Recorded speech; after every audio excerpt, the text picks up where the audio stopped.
Pangulong Hindi po ako makatulfo pero pakinggan nyo. Pakinggan nyo sinabi niya rito. Rodrigo Duterte. Oh. Ang hirap niyang basahin. Correct. Kaya si Lamas nagtatain na Nagtatain na, pikon na si Lamas, si Trillanes. Nako, kung ano na, nag-aatu-atungal na si Trillanes. Ang hirap talaga basahin ni Tatay Digong. Ops, teka muna ha. Doon sa mga hahabol, wag pong kakalimutan, makiuso na, subscribe na.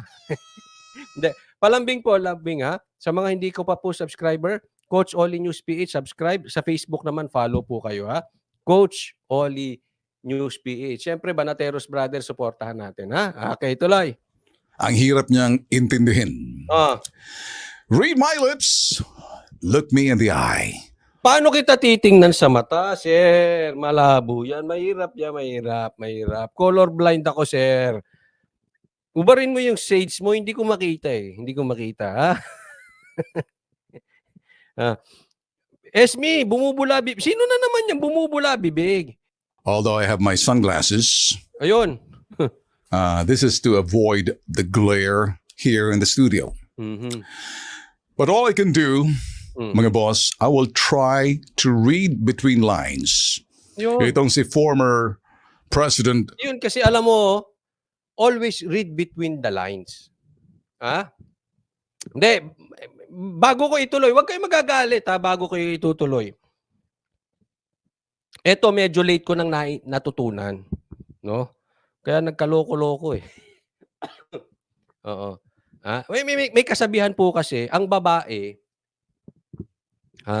sabi nila, pero sa tingin ko effective. Ang babae, huwag mong papakinggan yung sinasabi. Pakinggan mo kung ano yung gusto niyang iparating. Kasi minsan daw, ang babae, iba sinasabi, iba ang gustong parating. Dati hindi ako marunong magbasa niyan. Tapos, nung mga kalaunan, nung medyo nagkaedad na ako, medyo natututunan ko na. No? Effective. Mabasahin yung babae. Hindi ko sinasabing babae si Duterte. Kaya lang, kasi, iba, if you read between the lines, iba yung sinasabi, iba yung katotohanan. Aurea Haway, maraming salamat po sa kusang loob at sa pag-sponsor ng live na to. Thank you, Aurea Haway. Rodrigo Duterte. Let's get it straight.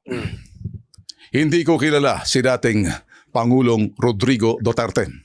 Ni hindi ko siya nakikita face to face o eyeball to eyeball. Hindi ko siya nakakausap or minsan man nakausap sa telepono. Kaya hindi kami magkakilala. So, pinapatunayan dito ni Ben Tulfo na ito ay talagang yung kanyang analysis ay lehitimo dahil hindi naman sila magkaibigan. I mean, kahit naman ako si Tatay Digong, once ko lang siya nakita Hindi naman kami nagkakausap din yan. Diba? So, lehitimo yung mga sinasabi. Hindi porket nagpapalakas kasi kaibigan, ganun, di ba? Hindi, walang ganun. Tama si Ben Tulfo. Gusto ko lang siyang subaybayan. Ako rin. Consider me just a spectator, a very serious observer from the outside. Gusto ko yung estilo niya, mga boss, because he seems to get away with his style. Kumbaga, nakakalusot. Ang hirap niyang bitagin. Yon. Ang hirap niyang bitagin. Hindi, si PRRD, yung style na yan, yung ginagawa ni PRRD ngayon, yung ganyan, natural. Pansin nyo, ginagaya yan ng mga ibang politiko. Pangit, di ba? Hindi effective. Yung palamura, yung laging pagalit, yung, di ba? Hindi effective. Kay Tatay Digong effective. Ikaw ang mabibitag. Correct. Kapag sinubukan mo. I find it very amusing, interesting. Ika nga. I'm fascinated by the way he plays around with words and he's having fun. Yun ang masarap doon. Yun. He's playing with words and he's having fun. Bakit? Organic. Natural ni Tatay Digong. Sabi, kita mo ngayon, binabanatan siya. Si Tatay Digong, lumambot. Ay, si Tatay Digong, nagbago. Ay, si Tatay Digong, natakot kay Marcos. Ganyan ang bato. Pero tama si Ben Tulfo. He's having fun. Alam nyo kung bakit? Di ba? Bukod dun sa organic, style eh. Alam niya, yung sinabi niyang yun, hindi siya nadulas. Hindi dahil nag-uulyanin.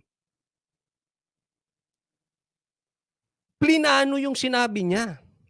Hindi yung basta nadulas. At alam niya magiging resulta at kinakagat ng tao. Kaya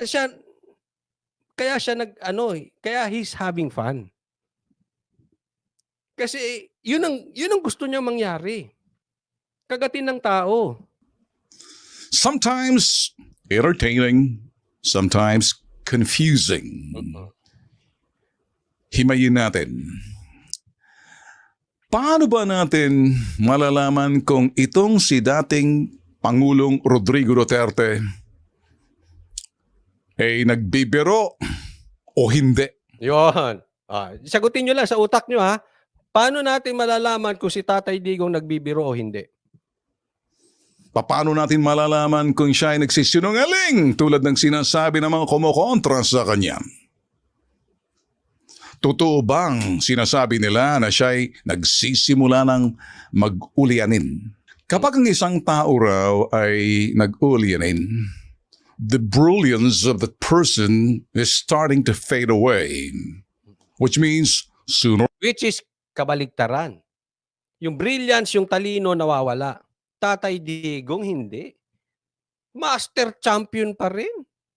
'Di ba? Tactician. Chess player ang datingan. Paano nyo malalaman kung nagsisinungaling, nagpapatawa, lumalambot? Hindi nyo mabasa si Tatay Digong, di ba? Tanong ko sa inyo, ngayon niya lang ba nangyari yan? Na hindi nyo mabasa si Tatay Digong? O dati na? Same, di ba? Dati rin naman hindi mabasa si Tatay Digong eh. Hindi kumukupas, ganun pa rin. Dati lang, presidente siya, ngayon hindi na presidente. But that exactly, yung brilliance niya. Why? Hindi nyo siya mabasa.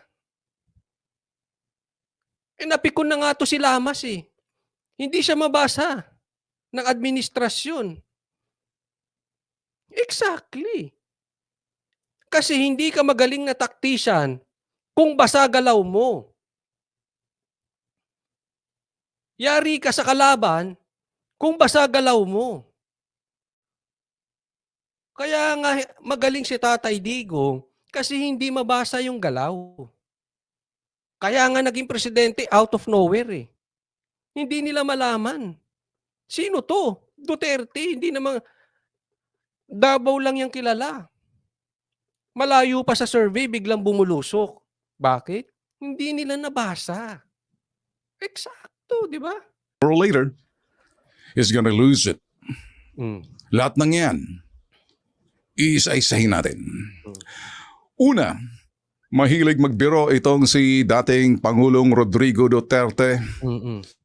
Kahit sa harap ng media, harap ng kamera, harap ng mikropono. Presidente pa siya noon. At hanggang ngayon, sa kasalukuyan, malakas magbiro, di ba? Walang makagaya niyan. Pagka yung iba nagbibiro, corny. Di ba? Corny. Pag siya nagbiro, pasok eh. sige pa rin. Biro pa more. Birong may laman. Yung birong pangungutya or sarcastic joke, magaling siya dyan. Yun. Isa yan. Tandaan nyo yan. Sarcastic joke, magaling siya dyan. Agree. Watch carefully, listen carefully. Ito yung tinatawag na sarcastic joke, magaling siya rito. Tingnan na maigi. Yung tinatawag na sarcastic joke, he's having fun. Saglit, tumihina ba signal ko? Ayoko maputol to, maganda to eh. Oh, yung sarcastic joke daw niya, he's having fun. Okay po ba? Saka ko ibabalik si Tulfo pagka ayos na, ha? Kasi mahirap eh. Gusto ko maano to eh.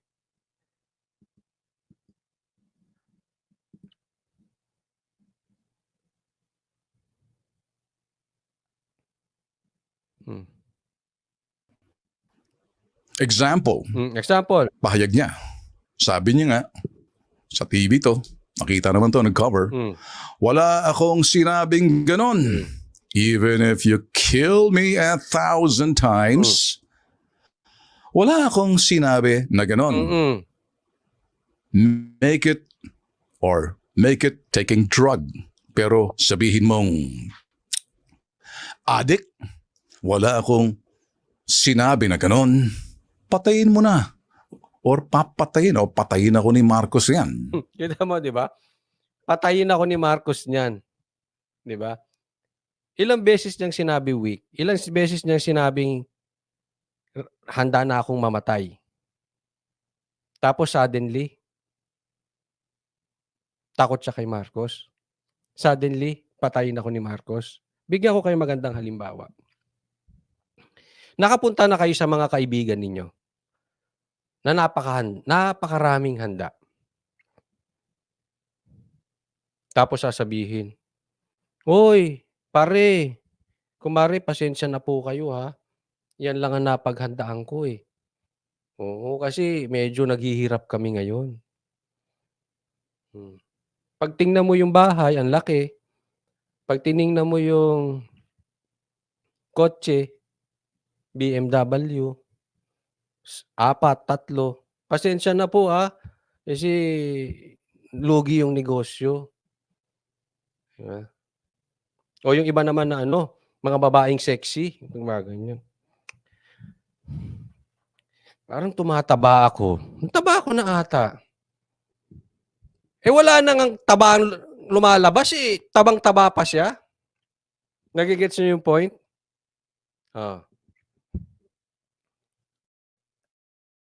Sino nabitag? Hirap na hirap daw ang DDS ipaliwanag si Tatay Digong. Sinong nabitag? Di yung napikon. Yung naniwala. Bakit? Ito kasi, sabi ko sa inyo, sa politiko, huwag kayo basta naniniwala doon. Tagal nyo na sa politika eh. Political vlogger kayo. Spokesperson ka pa ng dating administrasyon, di mo alam yan. Ina nito. Pasok eh. Gusto ko yung komentaryo ni Ben Tulfo rito. Suwak sa banga. Suwak eh. Nabasa ni Ben Tulfo. Hindi siya DDS Hindi nga sila nagkakausap ni Tatay Digong. Ang nakakaalam po nitong sinasabi ni Ben Tulfo are mga DDS vloggers, mga DDS supporters, lahat ng DDS. Yung hindi DDS, hindi nakita. Ito yung mga sinasabi niyang sinusundan lang natin. Maawa ka naman sa akin, matanda na ako. Biglang nakakahawa. Biglang matanda. Dati handa na akong mamatay, matanda na ako.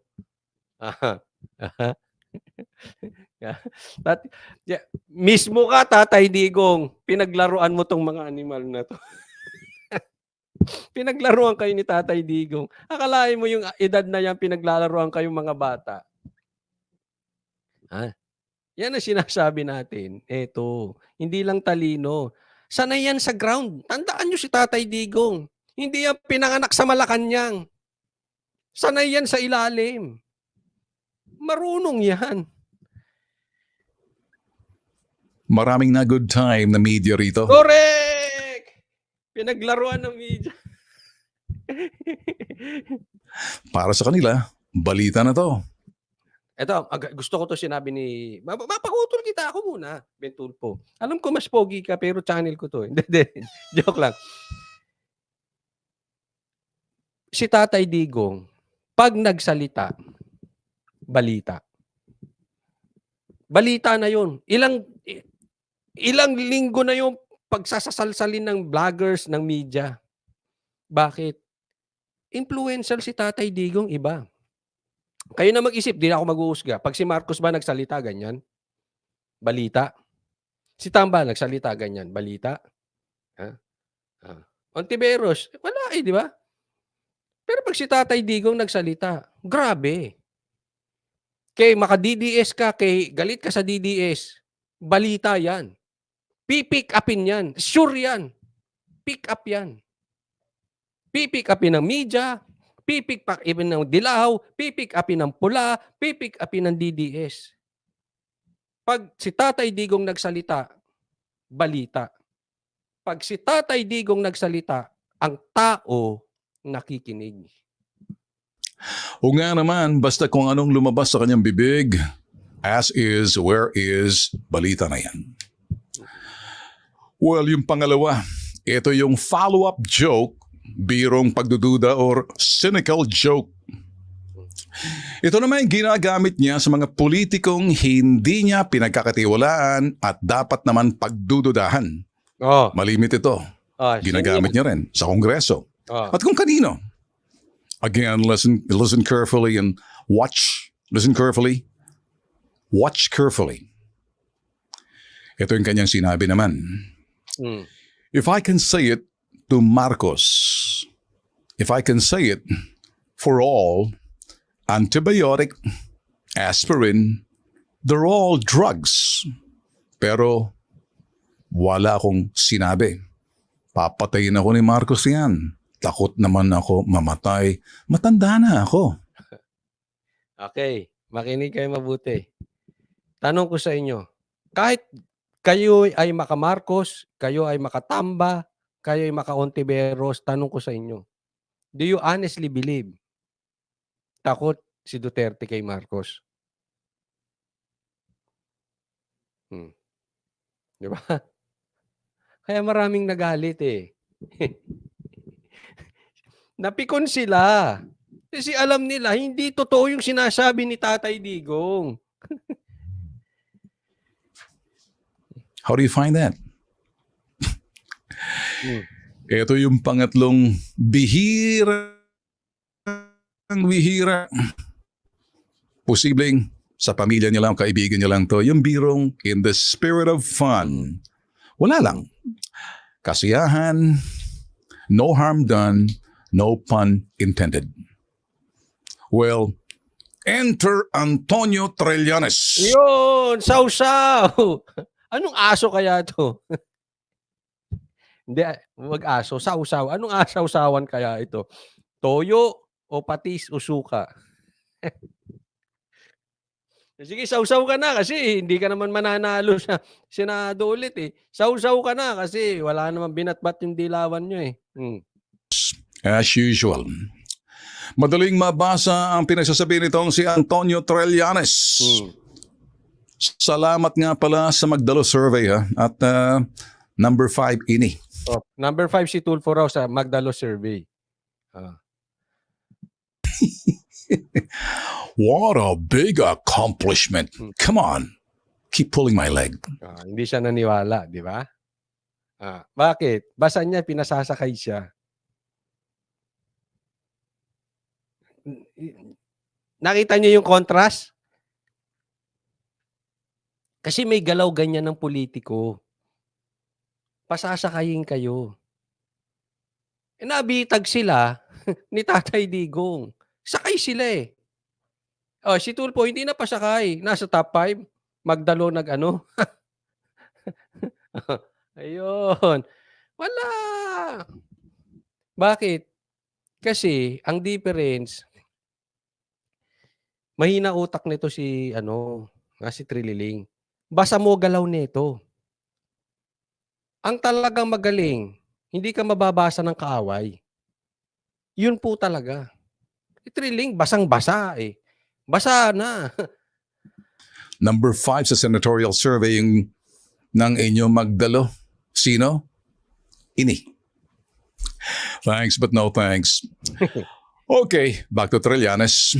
Sabi ni Trillanes, pathological liar daw itong si Rodrigo Duterte. Yan, piko na ng Dilaw. Lalo na yan si Lamas. Ito si Lamas at saka siya. Parehas sila rin. Gusto niya mag-away si Duterte at saka si Marcos. Para yung ICC papasukin. Kasi yari sila pag nakabalikan Duterte. Kaya sinisiraan. Ang ibig sabihin ng pathological liar, mga boss, yung taong walang sinasabing totoo at puro kasinungalingan na. Pangklase. Yung magiging sabihin, nasanay na yung pathological liar mabuhay sa kasinungalingan.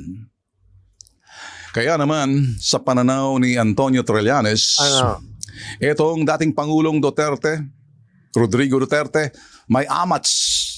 Ibig sabihin, may tama raw. Makikita mo dyan sa post niya, mga boss, at babasahin ko, the pathological liar in Duterte was in full display. Malalang amats nito. Tell me about it. Mortal enemy number 1 nitong si dating Pangulong Rodrigo Duterte nung siyang nakaupo pa, Senator pa si Antonio Trillanes. Sino kayang unang mag-uulianin dito sa dalawa? Si Tonyo? Very good question. Sino una lagay natin sa poll. Sa manunood ng replay, lagay nyo sino kaya una mag-uulyanin? Si Trillanes o si Tatay Digong? O si Digong? Don't raise your hands.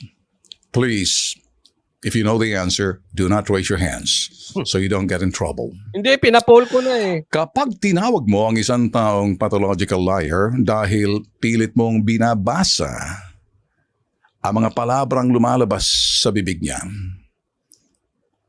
at ginagamit mong patunay ito o ebidensya mo, Tonyo, mabibitag ka. Yun.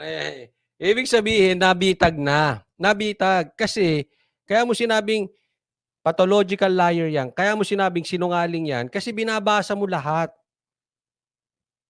Yung sinasabi niya. At yung sinasabi niya, kung ano na yung sinabi niya, yun sa'yo. Hindi po ganun. Hindi po ganun magbasa ng isang tao. Bibigyan ko kayo halimbawa. Halimbawa, isang vlogger. Maraming kaso. Puro mura ang sinabi. Paniniwalaan niyo yung sinabi? Walang ebidensya? Nagmura lang nagmura? Palipat-lipat ng kampo? Paniniwalaan nyo? Ganun po yun. Ganun ang ibig sabihin. Dapat ang binabasa mo sa tao, yung maging mautak ka, Trillanes. Ang tagal-tagal mo na dyan, paano ka naging senador, wala kang utak? No.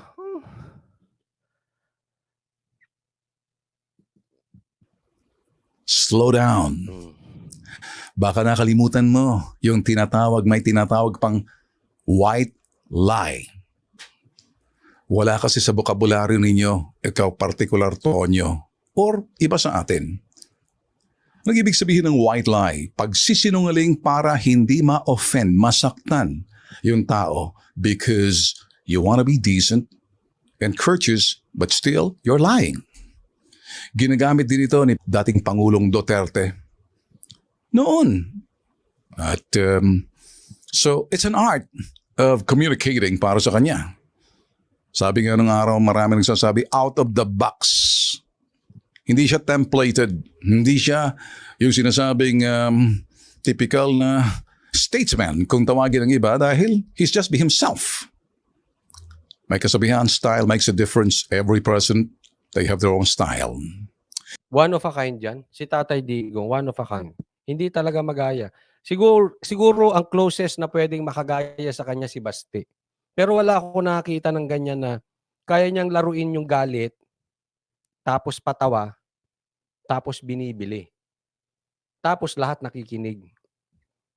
Kay mura, kay galit, kay puri, kay biro, binibili. One of a kind si Tatay Digong. Pero itong si Tonyo, ikaw Antonio Trillanes, like you listen carefully, nababasa kita ng maigi. Basang-basa ang papel mo sa akin. Ako,